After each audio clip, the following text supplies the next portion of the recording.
یہ کہ نبی پاک نے سحری کس طریقے سے ادا کی؟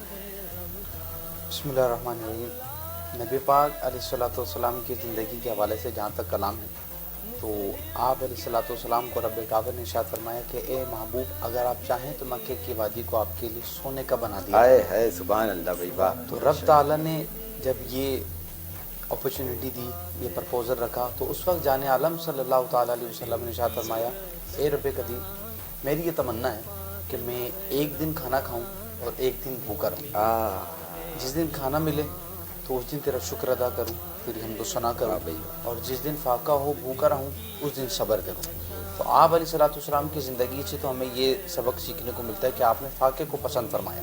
اور جہاں تک سحری کا تعلق ہے تو سحری کے حوالے سے نبی پاک علیہ الصلوۃ والسلام جو ہے وہ جو بھی اللہ عز و جل کی طرف سے میسر ہوتا وہ تناول فرما لیا کرتے ہیں۔ اب موجودہ دور کے حساب سے آپ دیکھ لیجیے کہ جس طرح کے ہمارے معاملات ہیں اور ہماری سحریاں ہیں، تو اگر ہم نبی پاک علیہ الصلوۃ والسلام کی زندگی کو دیکھیں گے تو آپ علیہ الصلوۃ والسلام نے قناعت والی زندگی گزاری۔ ایک طرف اللہ عز و جل کی طرف سے یہ عطا، یہ انعام کہ آپ چاہیں تو مکے کی وادی کو سونے کا بنا دیا جائے، باوجود اس کے کہ آپ نے قناعت والی، صبر والی ایک خوبصورت زندگی گزاری کہ آپ نے غریبی کو پسند فرمایا، تاکہ امت کے اندر جو نبی پاک علیہ الصلوۃ والسلام کے بالکل یہ اگر آج کے دور کے حساب سے سمجھایا جائے کہ غربت کی لکیر سے جو لوگ نیچے زندگی گزار رہے ہیں انہیں یہ فیل نہ ہو کہ نبی پاک علیہ السلام نے تو جناب بہت امیروں والی زندگی گزاری ہے اور ہم جو ہیں وہ غربت کی لکیر سے نیچے زندگی گزار رہے ہیں۔ تو اسی کے ضمن میں ایک حدیث سے جان عالم صلی اللہ تعالیٰ علیہ وسلم نے ارشاد فرمایا کہ فقیر غربا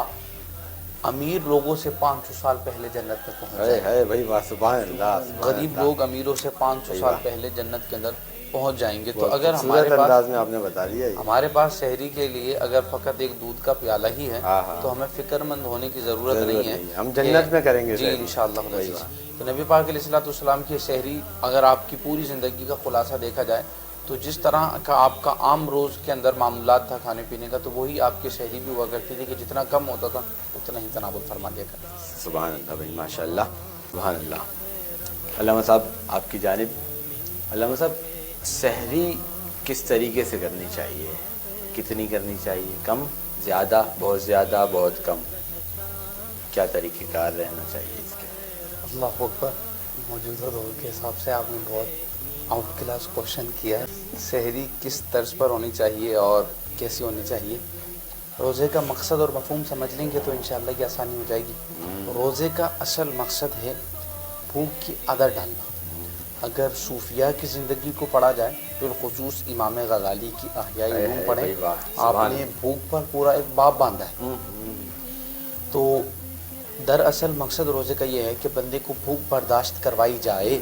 جب وہ بھوکا رہے گا تو وہ امت کے افراد جو فاقہ کشی کی زندگی گزار رہے ہیں انہیں ان کی بھوک کا اندازہ ہوگا کہ بھوکا کس طرح رہا جاتا ہے۔ بھوک کا اور روحانیت کا ایک بڑا گہرا کنیکشن ہے۔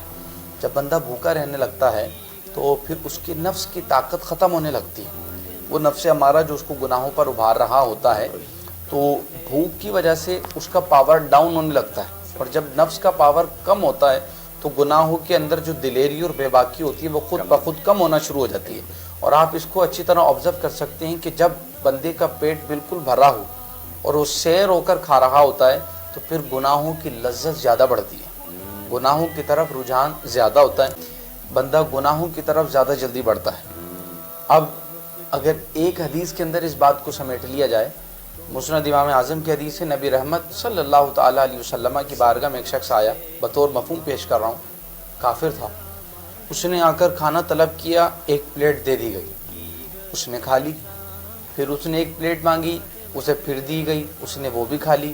تیسری پلیٹ مانگی، اسے دی گئی، وہ بھی اس نے تناول کر لی۔ ان شارٹ یہ کہ 7 پلیٹیں کھا گیا۔ اللہ اکبر، 7 پلیٹیں بیٹھا بیٹھا وہ بندہ کھا گیا، اور صحابہ کرام یہ ماجرا دیکھ رہے ہیں کہ یہ کیا بن رہی ہے۔ جب اس نے دیکھا کہ کافر ہوتے ہوئے 7 پلیٹیں مل رہی ہیں تو مسلمان ہو گیا تو رج کے کھانا ملے گا، 7 سے ڈبل ہو جائے گا، 7 کا ڈبل ہو جائے گا۔ اس نے کلمہ پڑھ لیا کھانے کے لیے۔ اس نے جب کلمہ پڑھا اس نے کہا اب کھانا اور چاہیے۔ اسے اب جب پلیٹ دی گئی، ایک کھائی، سیر ہو گیا، آگے کی جرت نہ رہی، تو صحابہ نے